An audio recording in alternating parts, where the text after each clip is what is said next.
문희정의 외신 브리핑. 네, 밤사이 들어온 주요 국제뉴스들 정리해드립니다. 문희정 국제정치평론가 전화로 연결합니다. 평론가님 안녕하세요. 네, 안녕하세요. 네, 먼저 오늘은 남미 소식부터 좀 전해드릴 건데요. 이 코로나19 사태를 거치면서 이 남미의 국가들이 국가 지정이 좀 어려워지다 보니까 부유세 논의를 본격적으로 시작을 하고 있다고요. 네, 그렇습니다. 이 빈부의 격차가 유독 심한 남미에서는 사실 선거 때마다 부유세 공약이 남발되곤 했지만 실제로 현실화된 적은 없습니다. 네. 하지만 최근 들어서 천문학적인 국가 재정 적자를 메우기 위해서는 이 증세와 긴축 재정 등을 고려할 수 있는데 코로나19 신규 확진자가 계속해서 발생하고 있는 상황에서 결국 부유세를 통한 세금 증대가 가장 현실적인 대안이라는 전문가들의 분석이 나오고 있습니다. 특히 이제 남미 중에서 상위 1% 평균 소득이 하위 50%의 33배에 이를 정도로 부의 편중 현상이 심각한 브라질에서는 부유세 관련 법안 4개가 하원에서 논의되고 있는 것으로 알려졌습니다.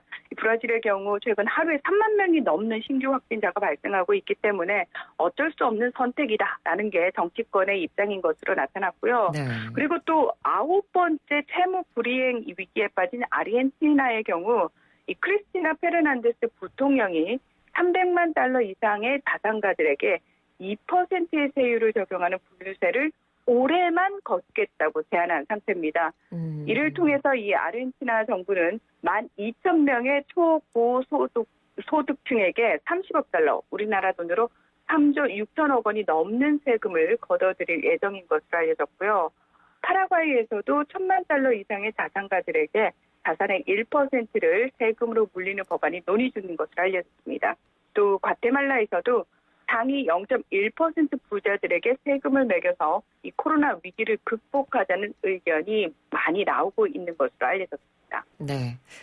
자, 이번에는 미국 소식입니다. 최근에 인종차별에 항의하는 시위가 미국 전역에서 벌어지고 있는데 이 혼란을 틈타서 또 극우 세력이 등장해서 논란이 되고 있죠. 네, 그렇습니다. 지난달 29일 캘리포니아 오클랜드에서 이 경찰의 과잉 진압에 항의하는 시위가 대규모로 열리고 있는 가운데 갑자기 지나가던 차에서 통탄이 날아와서 현장에 있던 연방경찰이 숨지는 사건이 발생했습니다. 그리고 또 지난 6일에도 이 센타크루즈 카운티의 보안관이 총에 맞아 사망하는 사고가 발생을 했는데요. 이 현지 시각으로 16일 미국 법무부가 이 두 사건의 범인으로 공군 하사인 스티븐 카리우라는 사람을 기소했다고 밝히면서 그가 이 반정부 극우 무장 세력인 부걸루와 연루돼 있다라고 발표를 한 겁니다. 네. 이 사건을 수사 중인 데이비드 앤더슨 검사는 부걸루는 극단주의자들이 폭동이나 임박한 미국 내 내전을 가리킬 때 쓰는 용어라면서 경찰관이 제복을 입었다는 이유로 살해됐다고 말했는데요. 미국의 주류 언론들은 올해 들어서 총기 규제법 반대 시위라든지 코로나19로 인한 봉쇄의 해제를 요구하는 시위, 또 조지 플로이드 사망 사건 항의 시위 등에 이 부걸루가 잇따라 등장하고 있다고 보도했습니다.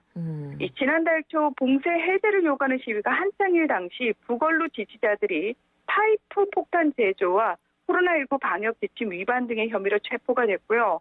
지난달 30일에는 인종차별 항의 시위를 부추기기 위해서 이 사제 무기와 화염병을 제작한 부걸루 지지자 3명이 붙잡히기도 했습니다. 네, 이 부걸루라는 단어 자체가 사실 좀 생소하거든요. 이게 어떤 네네. 조직인가요?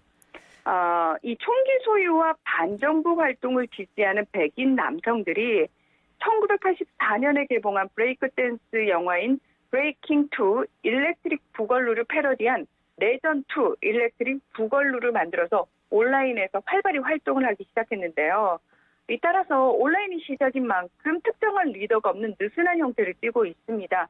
주로 극우 게시판에서 제2차 남북전쟁과 같은 새로운 내전이라든지 사회의 붕괴, 반정부 무장활동, 또 정부 조직에 대한 테러 등을 목표로 무기와 폭발물 제조, 반정부 활동을 위한 전술과 전략 등을 논의하고 있는 것으로 알려졌습니다. 네. 워싱턴 포스트는 이 부걸루 지지자들이 자유주의와 보수주의, 개인주의 등을 지지하면서 수정헌법 2조에 기반한 총기 보유의 권리를 적극적으로 옹호하고 이런 점에서 이 극우 백인 우월주의자와도 사상적 기반을 공유한다고 분석했습니다.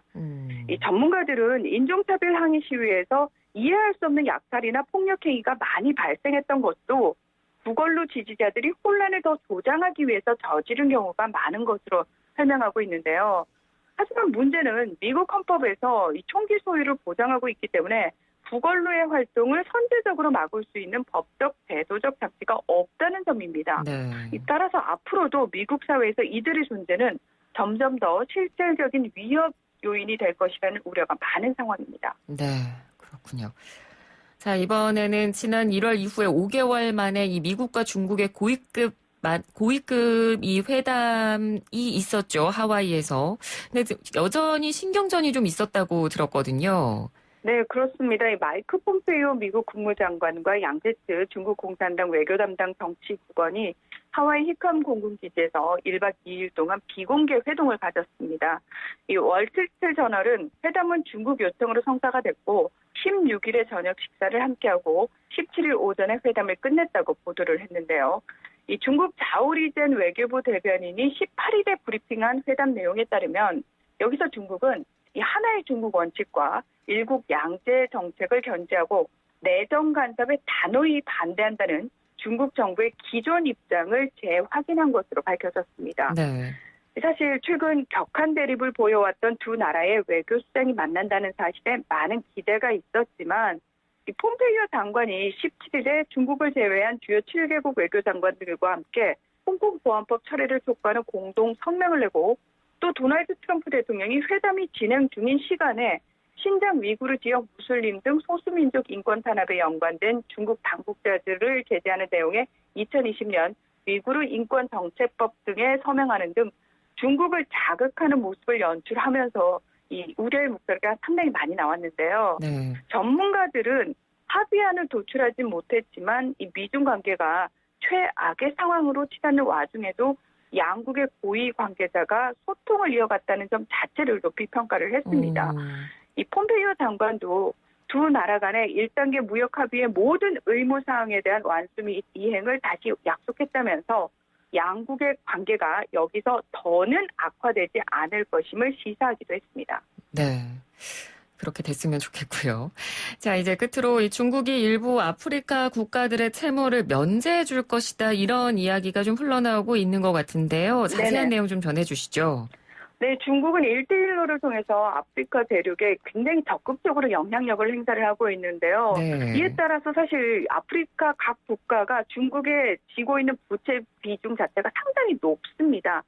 17일 밤에 화상회의 형태로 중국 아프리카 방제협상 화상특별정상회의가 열렸는데 이 자리에 아프리카 48개국 정상들과 안토니오 구테우스 유엔 사무총장 그리고 세계보건기구 사무총장 등 국제기구 대표가 참석을 했습니다.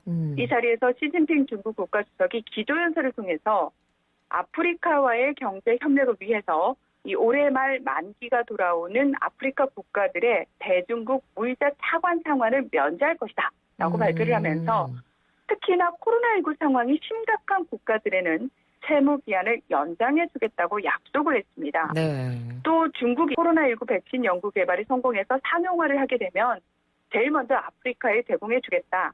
그러면서 올해 안에 아프리카 질병예방통제센터 본부 건설을 지원을 하고 이 아프리카의 우호병원도 건설해 주겠다. 이런 얘기들도 했습니다.